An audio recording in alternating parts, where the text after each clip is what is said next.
I turned a $150,000 dump into a $3.2 million penthouse. Now my family wants it. The letter of intent arrived via courier at 9 a.m. on a rainy Tuesday. It was printed on heavy, cream-colored cardstock with a raised letterhead, Vanguard Development Group. I sat at the 14-foot live-edge dining table I had milled myself, staring at the number in the center of the page, $3.2 million. I looked up. Rain lashed against the 20-foot industrial steel casement windows. Beyond the glass, the skyline of the city punched through the gray mist. 10 years ago, this view was nothing but smokestacks and broken dreams. Now it was the Ironworks Arts District, the most expensive zip code in the state, and I owned the crown jewel, Building 4B, the old textile warehouse. My phone buzzed on the steel countertop. It was a text from my brother, Julian. "We're outside, buzz us in, we need to talk." I hadn't given them the address, but then again, when your face is on the cover of Modern Living magazine under the headline Industrial Renaissance, you aren't exactly hard to find. I walked to the intercom. My footsteps echoed on the polished concrete floors. I pressed the button. "Gate is open, freight elevator to the 4th floor." I waited. I felt that familiar tightening in my chest, the same feeling I used to get when I was 17 and Dad would ask to see my report card, knowing it couldn't compete with Julian's. 10 minutes later, the heavy iron doors of the freight elevator rattled open. Julian stepped first, followed by my mother, Ellen. Julian was wearing a bespoke suit that looked a little tight around the midsection, his hair thinning at the crown. Mom was clutching her pearls, her eyes wide as she took in the space. They didn't see the home I had built. They saw the square footage. They saw the exposed brick arches, the floating steel staircase, the chef's kitchen that used to be a loading dock. They saw the money. "My God," Mom whispered, her voice carrying in the vast open space. It's enormous, Liam." "It's 4,000 square feet," I said, leaning against the kitchen island. "Hello, Mom, Julian." Julian didn't say hello. He walked straight to the window, looking out at the trendy coffee shop across the street where a line of hipsters waited for $6 lattes. "You have air rights?" he asked, not looking at me. "Yes, and commercial zoning variances for residential use," I replied. He turned, a tight, artificial smile plastered on his face. "You lucky son of a—" "Luck had nothing to do with it," I said. "What do you want?" "We're family, Liam," Mom said, walking over to touch the leather armchair by the fireplace. "We just wanted to see you. We heard about the magazine. We're so proud." "You weren't proud 7 years ago. 7 years ago, you cried when the will was read. You told me Dad had left me a burden because he didn't trust me with money." The air in the room shifted. The temperature seemed to drop 10 degrees. When Dad passed, the estate was split in a way that everyone agreed was logical. Julian, the MBA, the success story, got the townhouse in the historic district. It was turnkey, pristine, valued at $850,000 at the time. He also got the stock portfolio. I got the warehouse. At the time, the warehouse was located in a blighted industrial zone. It was appraised at $150,000, but that was a joke. It had a leaking roof, asbestos in the walls, soil contamination from decades of industrial runoff, and a squatter problem. The property taxes were higher than the potential rent. It was a white elephant, a financial death sentence. "Liam, you know your father loved you," Mom said, her voice trembling. "He gave you the warehouse because he knew you liked tinkering. He didn't know the city was going to rezone the whole district." I didn't know either, but I knew how to work.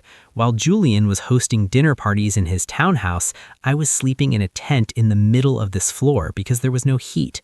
I spent 2 years wearing a hazmat suit, removing asbestos by hand because I couldn't afford a crew. I showered at the YMCA. I ate beans out of a can, and it paid off. Julian spread his arms wide. "Look at this. You're sitting on a gold mine, and that's actually why we're here." He pulled out a chair and sat down without asking. "I'm in a bit of a bind, Liam. I heard you leveraged the townhouse to buy into that crypto exchange that went belly up." Julian's jaw tightened. "It was a liquidity crunch, bad timing. The point is, the bank is looking to foreclose on the townhouse, and Mom's retirement fund took a hit too." "I see. We've been talking to a lawyer," Julian said, his voice dropping to a business-like cadence. About the equitable distribution of the estate. I laughed, a dry, humorless sound. The estate closed 7 years ago. You signed the papers, I signed the papers. There's a clause, Julian said, pulling a folder from his briefcase, about undiscovered value. We're arguing that the warehouse was improperly appraised. Dad didn't know about the gentrification plans. If he had, he never would have given this entire building to one child. It violates the spirit of the will, which was 50-50. The spirit of the will? I repeated. You mean the will where Dad explicitly said, I give the warehouse to Liam, hoping he can make something of himself? He didn't mean this. Mom gestured wildly at the luxury around us. He didn't mean for you to be a multi-millionaire while your brother is on the street. It's obscene, Liam. It's selfish. Selfish.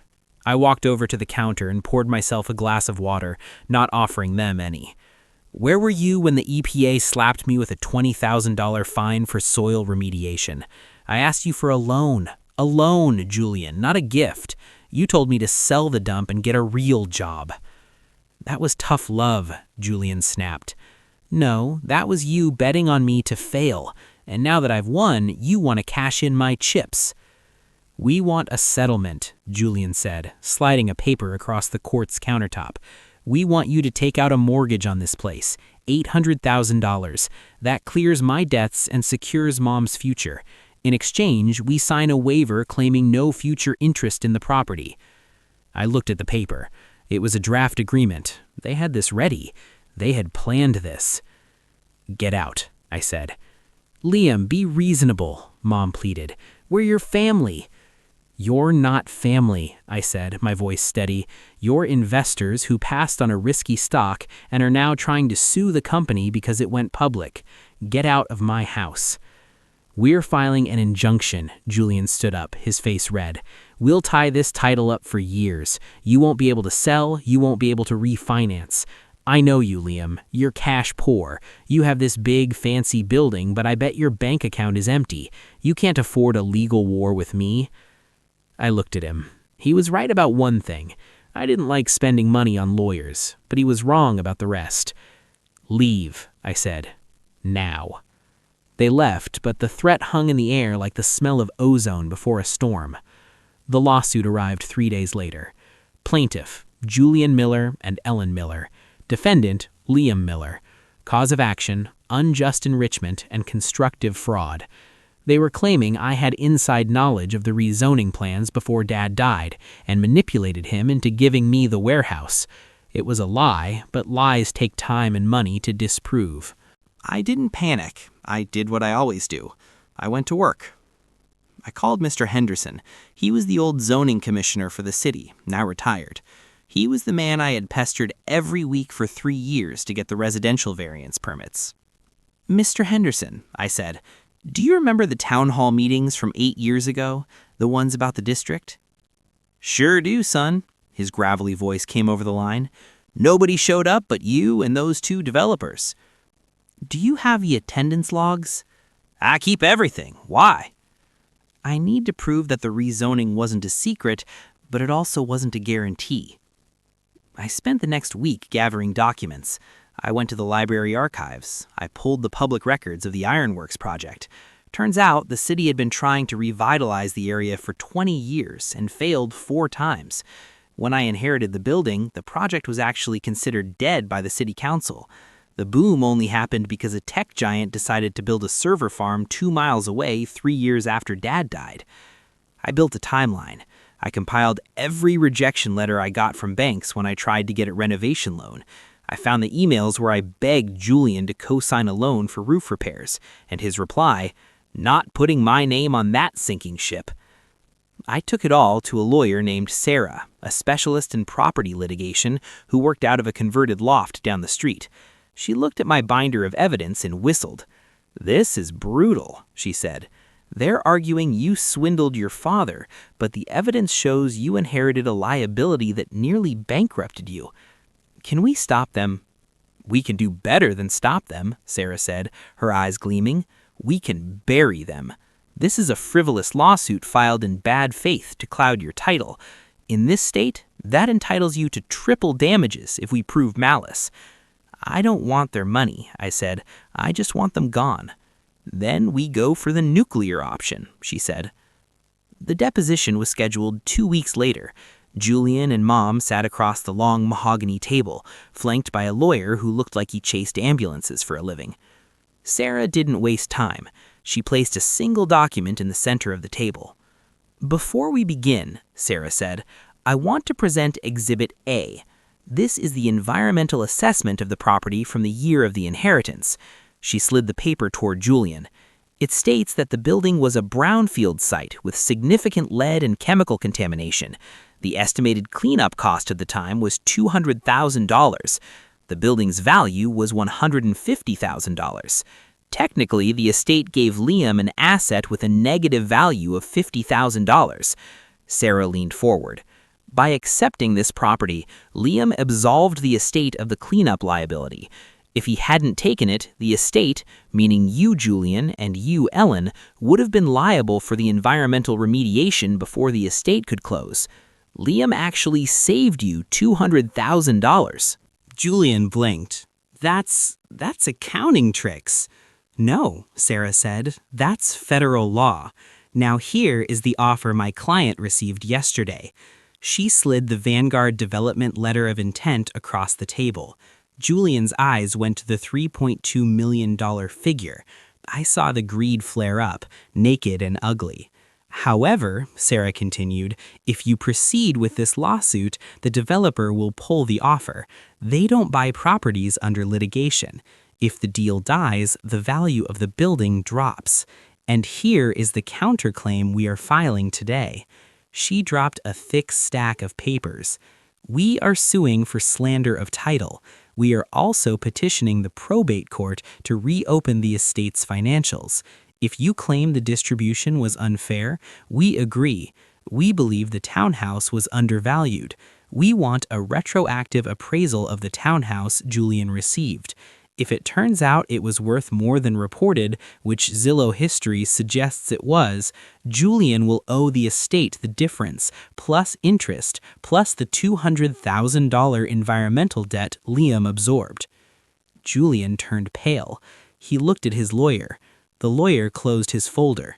You didn't tell me about the environmental liability, the lawyer whispered to Julian. I didn't know, Julian hissed. Ignorance is not a defense, Sarah said. Drop the suit, sign the quitclaim deed releasing any interest in the property, or we will bankrupt you so hard your grandchildren will feel it. Mom started crying. Liam, please don't do this. I looked at her. I saw a woman who had spent her life enabling the son who looked the part while ignoring the son who did the work. I'm not doing anything, Mom, I said. I'm just fixing the foundation you broke. They signed. It took them 10 minutes of whispered arguing, but they signed. I walked out of that office and went straight to the Vanguard Development Group. I signed the sale agreement that afternoon. The closing took 30 days. I spent the last night in the warehouse alone. I sat on the floor in the center of the empty space. The furniture was gone, the art was packed. It was just me and the brick and the steel.